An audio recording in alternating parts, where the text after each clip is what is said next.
இந்த வாரம் முழுவதும் நாங்கள் கருப்பு ஜூலை என்று அனுஷ்டித்துக் கொண்டிருக்கிறோம்.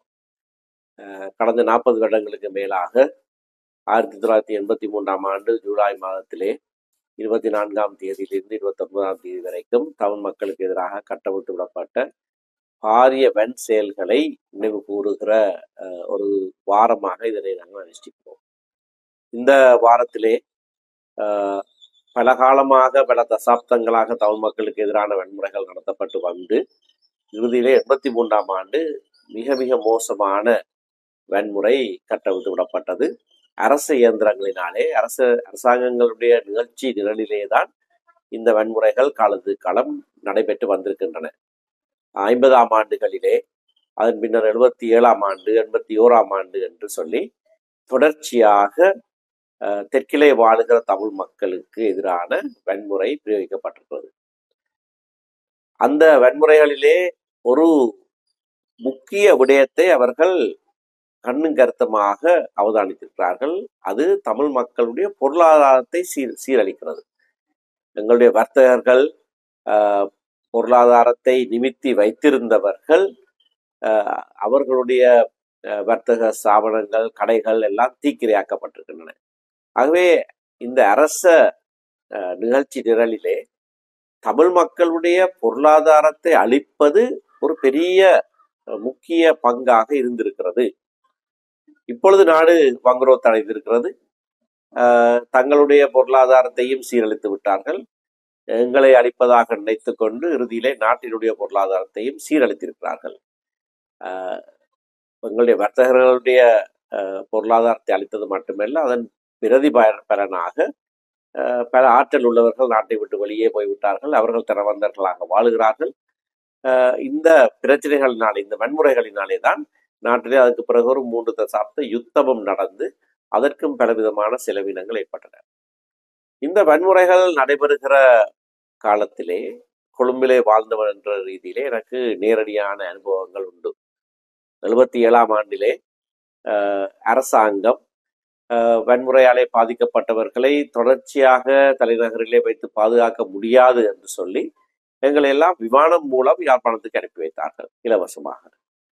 83ஆம் ஆண்டு பயங்கர வன்முறை நடந்த போது நாங்கள் எங்களுடைய வீடுகளை விட்டு ஓடி வேறு இடங்களிலே புகலிடம் எடுக்க வேண்டிய ஒரு சூழ்நிலை ஏற்பட்ட போது முதலாவதாக கொழும்பிலிருந்து யாழ்ப்பாணத்துக்கு அனுப்பி வைக்கப்பட்ட அகதி கப்பலிலே வந்தவன் நான்.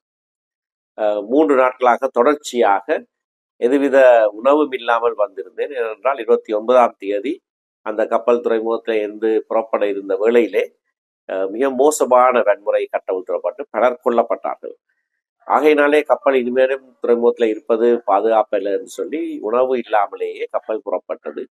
நாங்கள் காங்கேசந்துறைக்கு வந்து சேர்ந்த பிறகுதான் 3 நாட்களுக்கு பிறகு முதல் தடவையாக உணவு உட்கொண்டோம். இப்படியான பலவிதமான துன்பங்கள், தொல்லைகள், இதை விட மோசமான துன்பங்கள் பலருக்கு ஏற்பட்டிருக்கின்றன. எங்களுடைய மக்கள் உயிரை இழந்திருக்கிறார்கள், உடைமைகளை இழந்திருக்கிறார்கள். என்னுடைய அனுபவத்திலே நான் சொன்னதை போல விமானம் மூலமாகவும் கப்பல் மூலமாகவும் அரசாங்கமே எங்களை யாழ்ப்பாணத்துக்கு அனுப்பி வைத்திருப்பது என்பது எங்களுடைய தாயக பூமியிலே தான் நாங்கள் பாதுகாப்பாக இருப்போம் என்று அரசாங்கமே ஏற்றுக்கொண்ட ஒரு விடயம்.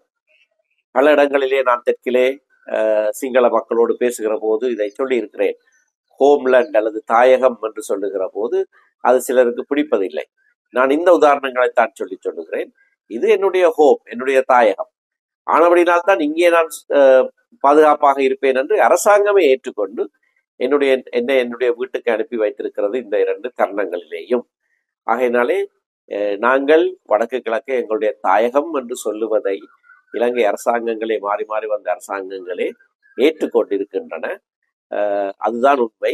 ஆகையினால்தான் எங்களுடைய பாதுகாப்பான பிரதேசங்களிலே நாங்கள் எங்களே ஆளுகிறதான ஒரு கட்டமைப்பை ஏற்படுத்துவதற்கு நாங்கள் முயற்சி செய்கிறோம். இந்த வாரத்திலே விசேடமாக கருப்பு ஜூலையை அனுஷ்டிக்கிற போது இந்த வன்முறைகளிலே சிக்குண்டு உயிரை இழந்தவர்களையும் உடைமைகளை இழந்தவர்களையும் பலவிதமான பாதிப்புக்கு உள்ளாக்கப்பட்டவர்களையும் நாங்கள் உணர்வோடு நினைவு கூற வேண்டும். நன்றி. சிஎம்ஆர் யூடியூப் சேனலில் இணைந்திருக்கும் நேர்கள் அனைவருக்கும் எமது நன்றி. காமெண்ட்ஸ் பகுதியில் உங்கள் கருத்துக்களை தெரிவிக்க தவறாதீர்கள். முக்கிய செய்திகள், காணொளி தொகுப்புகள், நேர்காணல் என பலதரப்பட்ட அம்சங்களையும் உங்களுக்காக தருகின்றது சிஎம்ஆர் யூடியூப் சேனல். சிஎம்ஆர் என்று சர்ச் செய்து எமது யூடியூப் சேனலை சப்ஸ்கிரைப் பண்ணுங்கள். உங்கள் உற்றார் உறவினர் நண்பர்களோடும் இந்த காணொளி தொகுப்புகளை பகிர்ந்து கொள்ளுங்கள்.